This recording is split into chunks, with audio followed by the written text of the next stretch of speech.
Welcome back to my channel. আমার চ্যানেলের পক্ষ থেকে সবাইকে অনেক অনেক ভালোবাসা জানিয়ে শুরু করছি আজকের রেসিপি।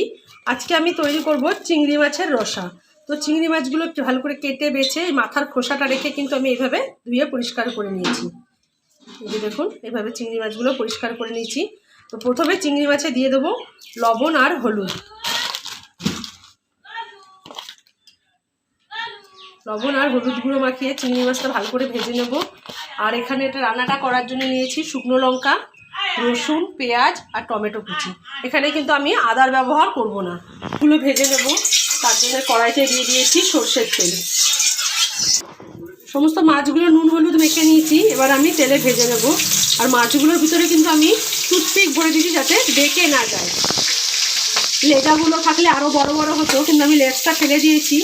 এটা খাওয়ার সময় ফেলতে হয়, আমি আগেই ফেলে দিয়েছি। এভাবে সবগুলো মাছ ভেজে নেব।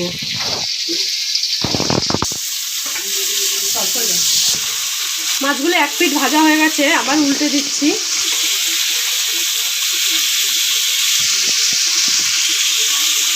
খুব কড়া করে ভাজবেন না, কিন্তু হালকাভাবে ভেজেই তুলে নেব। চিংড়ি মাছ বেশি কড়া ভাজলে শক্ত হয়ে যায় আর খেতেও ভালো লাগে না। রেসিপিটি এভাবে একবার বানিয়ে খেয়ে দেখবেন, চিংড়ি মাছের রসা অবশ্যই ভালো লাগবে।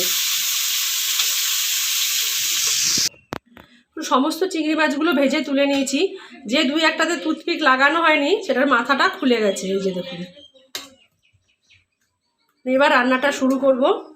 চিংড়ি মাছ ভাজার তেলের মধ্যে আমি দিয়ে দেবো আরও একটু সর্ষের তেল। পুরো রান্নাটাই কিন্তু সর্ষের তেলে করবেন। এবার ফোড়নে দিয়ে দেবো তেজপাতা, একটা শুকনো লঙ্কা দু টুকরো করে নিয়েছি, আর 4টে এলাচ ফাটিয়ে নিয়েছি, আর 2 টুকরো দারচিনি ও সামান্য একটু সাদা জিরে।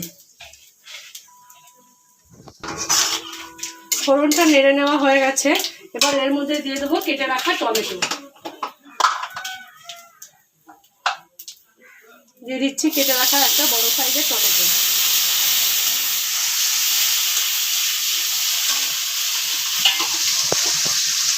টমেটো দিয়ে এর মধ্যে দিয়ে দেবো তরকারিতে যে পরিমাণ লবণ দেবো সেই স্বাদ অনুযায়ী লবণ। লবণ দিয়ে টমেটোটা ভালো করে নাড়াচাড়া করে গ্যাসের আগুনটা কমিয়ে দেবো টমেটোটা গলে যাওয়া পর্যন্ত।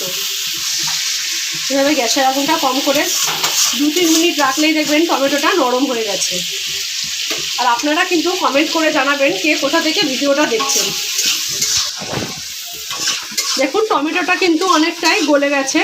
এবার এর মধ্যে দিয়ে দেবো আমি পেঁয়াজ, রসুন আর শুকনো লঙ্কা যে পেস্টটা করেছিলাম সেটা। আপনারা চাইলে কাঁচা লঙ্কাও দিতে পারেন, কিন্তু আমি এখানে একটু শুকনো লঙ্কা দিয়েছি।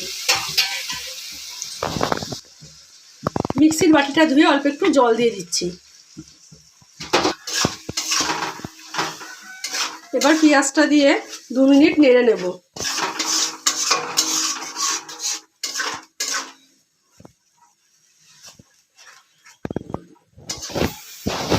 এখন পেঁয়াজ রসুন বাটাটা দিয়ে একটু কষে নিয়েছি। এবার এর মধ্যে দেবো কিছু গুঁড়ো মশলা। প্রথমেই দিয়ে দেবো হলুদ গুঁড়ো,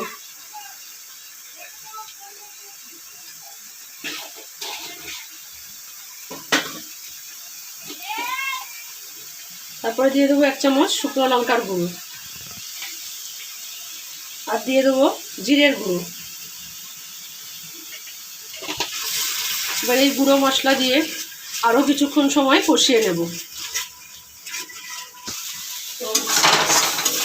দেখুন মশলার কিন্তু জলটা শুকিয়ে গেছে, মশলাটা কষাও হয়ে গেছে। এবার এর মধ্যে আমি দিয়ে দেবো আগে থেকে ভেজে রাখা আলু।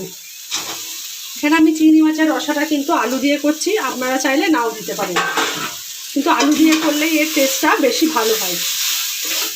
এবার আলু দিয়ে মশলা দিয়েও 2 মিনিট কষে নেব। তার জন্য এখানে আমি অল্প একটু জল দিয়ে দেবো।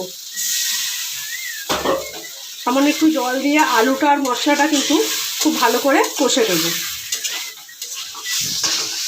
দেখুন আলু আর মশলা কিন্তু খুব ভালো করে কষে নেওয়া হয়ে গেছে, একদম কড়ার গা থেকে ছেড়ে যাচ্ছে। দেখুন এভাবে আলু আর মশলা কষে নিয়েছি। এবার এর মধ্যে দিয়ে দেবো আমি নারকেলের দুধ। এই যে দেখুন, একটা নারকেলকে কুড়িয়ে গরম জলে দিয়ে ছেঁকে নিয়েছি, দিয়ে দুধটা বার করে নিয়েছি। আপনাদের কাছে যদি নারকেলের দুধ না থাকে আপনারা এমনি গুঁড়ো দুধও দিতে পারেন, কিংবা দুধ ছাড়াও করতে পারেন, কিন্তু একটু নারকেলের দুধ দিলে খেতে খুব ভালো টেস্ট হয়।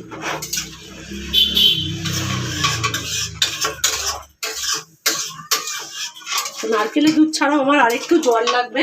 এবার আমি দেবো একটু জল। এবার এর মধ্যে আমি একটু জল দিচ্ছি, ব্যাস এইটুকুই।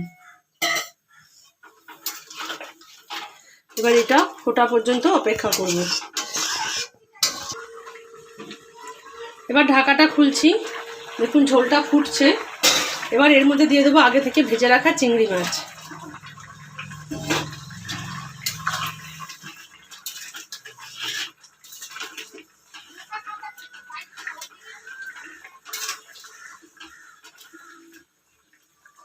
আমি এখানে নারকেলের দুধ দিয়েছি বলে কিন্তু আর তরকারিতে চিনি ব্যবহার করিনি, আপনারা যদি কেউ মিষ্টি খেতে চান দিতে পারেন। এবার এটাকে আমি ঢাকা দিয়ে কম আঁচে বেশ কিছুক্ষণ ফুটতে দেব। এবার ঢাকাটা খুলছি, কিছুক্ষণ কম আঁচে ঢেকে রেখেছিলাম। এবার দেখুন তরকারির চারপাশ থেকে কিন্তু তেল ছাড়তে শুরু করে দিয়েছে। রান্নাটা আমার হয়ে গেছে, দেখুন কত সুন্দর কালার এসছে। এবার এর মধ্যে দিয়ে দেবো আমি অল্প একটু গরম মশলার গুঁড়ো, আর দিয়ে দেবো অল্প পরিমাণে ঘি।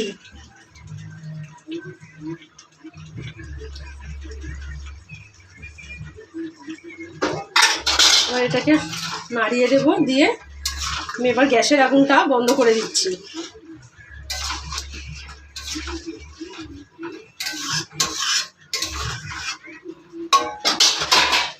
গ্যাসের আগুনটা বন্ধ করে চাপা দিয়ে রেখে দিলাম।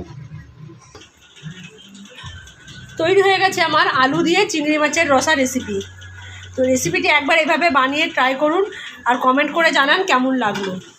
রেসিপিটি এবার ভালো লাগলে চ্যানেলটি সাবস্ক্রাইব করুন, লাইক শেয়ার কমেন্ট করে পাশে থাকুন। সবাইকে অসংখ্য ধন্যবাদ।